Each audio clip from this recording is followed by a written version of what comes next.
Today is a very special day. I'm going to be attending a truly memorable event.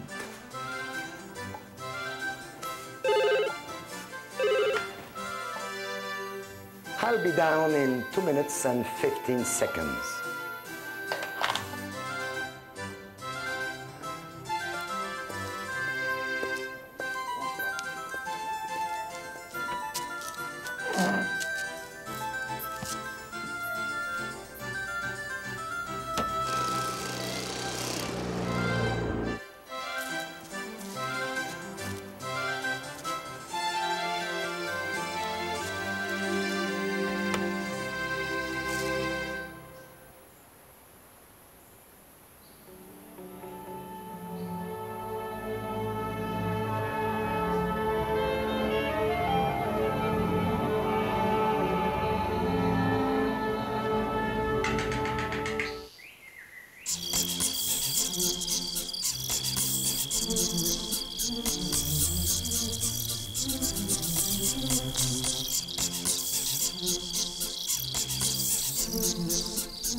So, what do you say?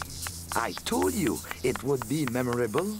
How could a music lover like me afford to miss this? And you haven't heard anything yet. Follow me and keep your ears wide open.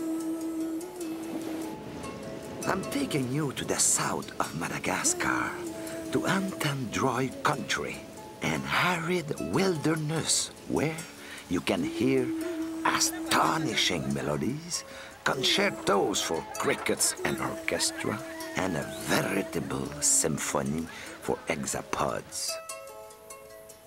Insects do not have vocal cords.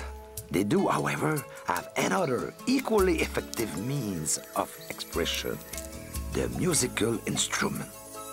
They started playing all types of musical instruments well before we did. In fact, insects could make up a complete orchestra. And like my Antandroy friends say, you can't have a good orchestra without percussion.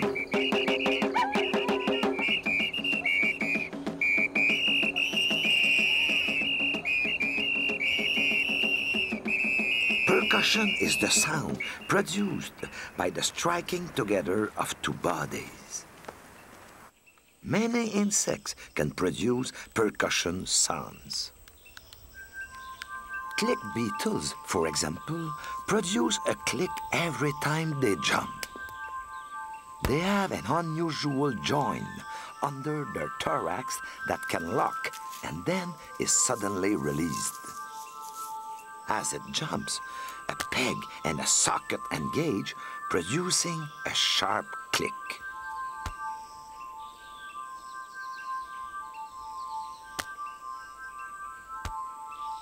The click beetle's click can be heard by the human ear, but it's not very loud. For percussion sounds to be powerful, they need a good resonance chamber.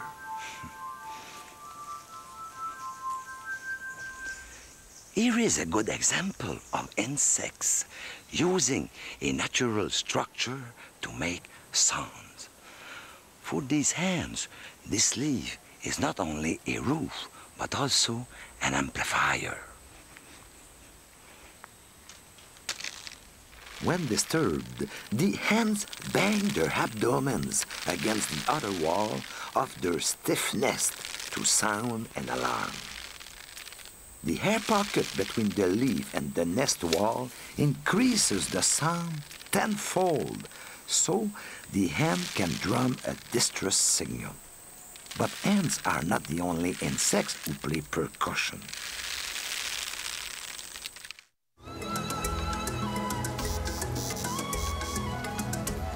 Among the Antandroy, the most advanced form of percussion instrument is the drum.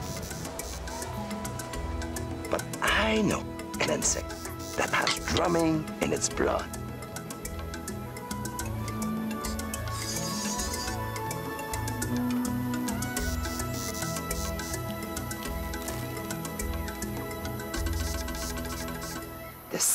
cicada, of course. Look how sweet she is. A male? I know you're a male. Only males can sing. Be polite? Hey, what a character. There's nothing I can say to this male. Well, that's enough for now. The abdomen of the male cicada is specifically designed for sound production. It's a perfect drum, complete with a resonator and a sounding chamber. The two small stiff membranes you see under the first abdominal segment are like the skin of a drum. It is these powerful muscles, not hands, that beat this drum. Contracting the muscles periodically makes the membrane curve abruptly, causing a series of very rapid clicks. So there you have the resonator. Now for the sounding chamber. This is formed by the whole abdomen, which acts as a gigantic airbag that the cicada dilates or reduces to modify the quality and power of the sounds it emits. This sound system is very efficient since it allows this creature to be heard over half a mile away. Sometimes it even produces sounds as loud as 105 decibels, comparable to the noise made by a chainsaw. Cicada gatherings can be very impressive. Certain American species even manage to synchronize their larval stage so they all emerge at the same time. Then, towns, fields, and forests echo with a great symphony as they are invaded by thousands of cicadas that think of nothing but playing the drum and getting drunk on tree sap. Cicadas know how to live it up.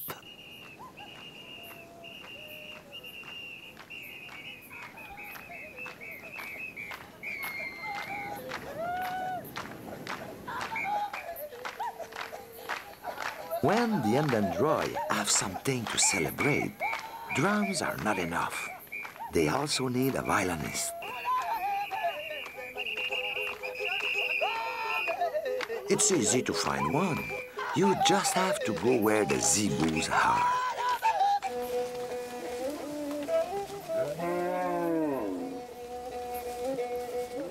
Zebus are a fact of life among the Endandroi. And zebu herdsmen sometimes find the days long. Fortunately, a herdsman rarely goes out without his mandolin, or lokanga, a little makeshift three-stringed violin.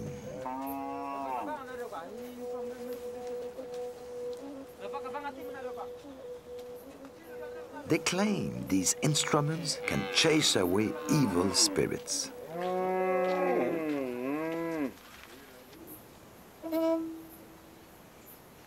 A violin is made with strings and a bow. The bow rubs on the strings, which begin to vibrate. There's nothing to it, at least in theory. Now, I will show you the smallest violin in the world. An exclusivity.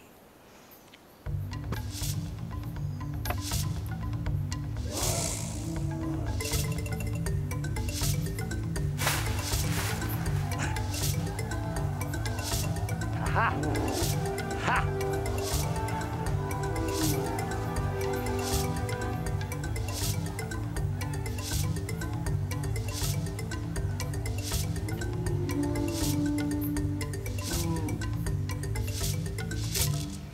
The smallest violin in the world, the grasshopper. But as we will see, insects practice their violins in very different ways.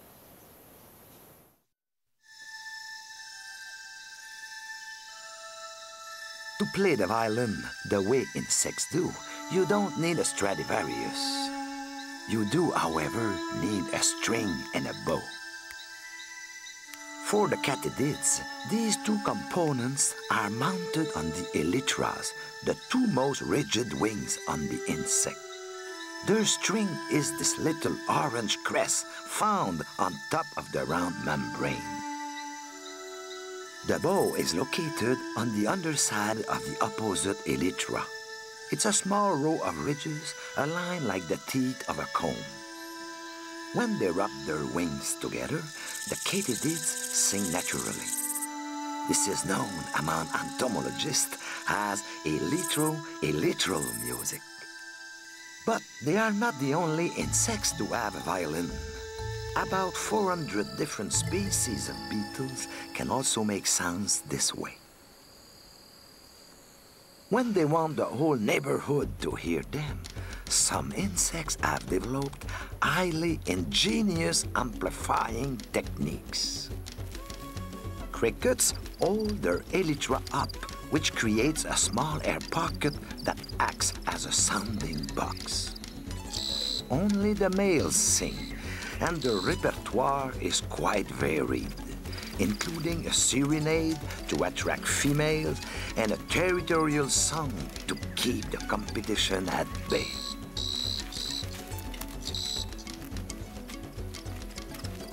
When a rival gets a little too close, the cricket quickly changes its tone, producing a terrible war cry, which is often followed by a fierce battle. Crickets are very aggressive. They have such a reputation for aggressive behavior that in some countries like China, they are raised for miniature boxing tournaments where the betting can get pretty high. Important matches are sometimes televised. Some crickets even become stars, prized for their singing talent as well as their physical strength, which often go together.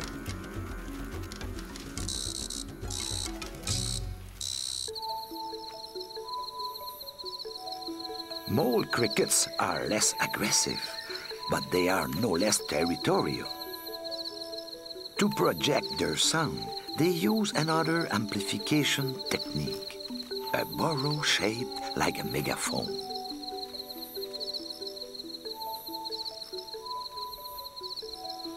When the male chirps, it sits at the entrance with his head facing inwards. This natural loudspeaker is so efficient that in some species, the chirping can make as much noise as a lawnmower.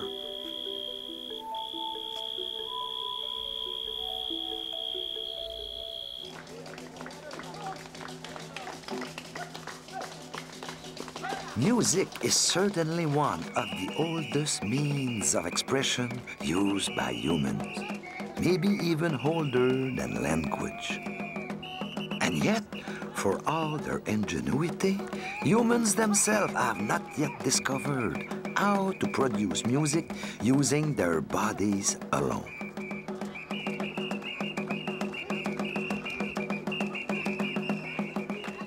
Look at this dancer, for example. If he were an insect and had wings instead of arms, he would be in possession of a unique wind instrument. An instrument that would be an instant success in any symphony orchestra. A buzzing instrument. The buzzing of insects is caused by the vibration of their wings. To be heard, these vibrations have to be very rapid. Bees, for instance, beat their wings more than 250 times per second. Now look at this little whistle. The android dances to its rhythm. It demonstrates the principle of the wind instrument.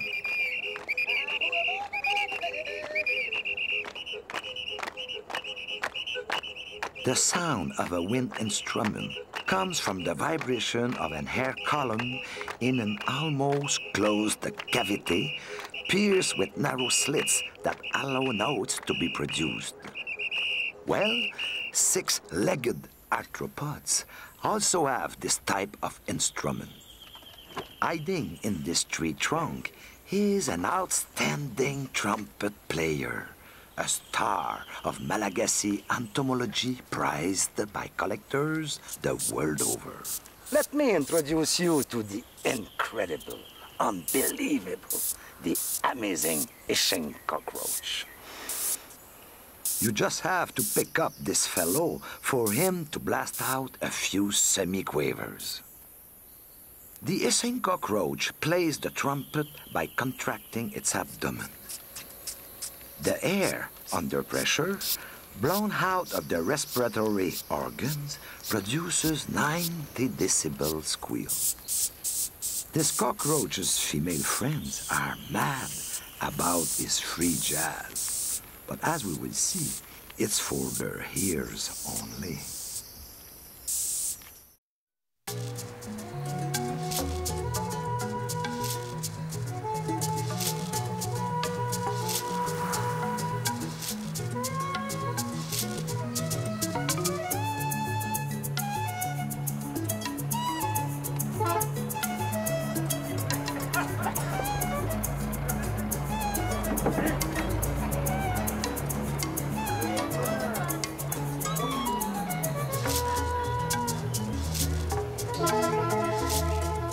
You may find the songs of insects strident or monotonous, but to tell you the truth, they were not really designed for our ears.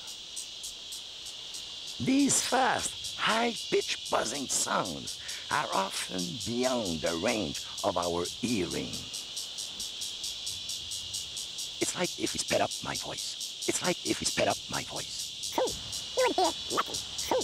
You would hear nothing. There's a simpler way to hear the songs of insects. We can record them and replay them at a slower speed. The melodies then acquire more body, and the subtleties of the song come true.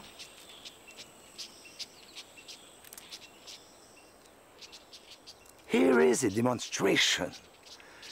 Take this superb long horn that stridulates each time you touch it. It sounds like a locomotive, don't you think? 4 times slower, it already sounds different. Slowed down 20 times, what do you hear? A strange, melancholic melody.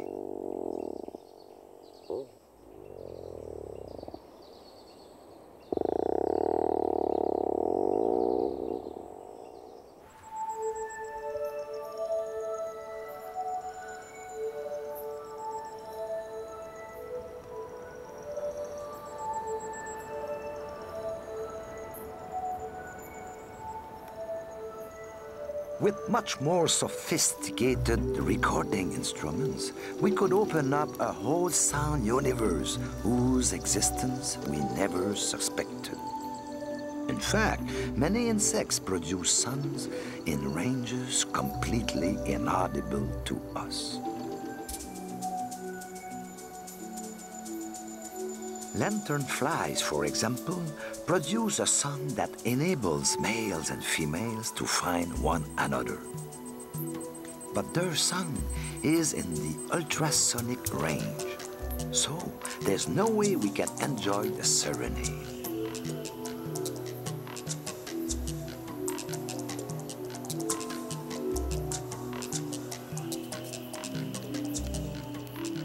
Many ants also sing. But in most cases, this sound is transmitted through the substrata and not through the air. That's why it escapes us.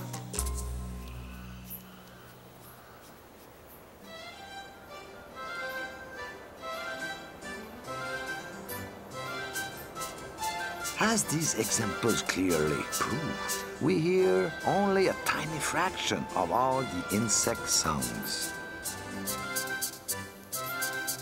Just try to imagine what this forest would be like if we could suddenly hear all the inaudible sound.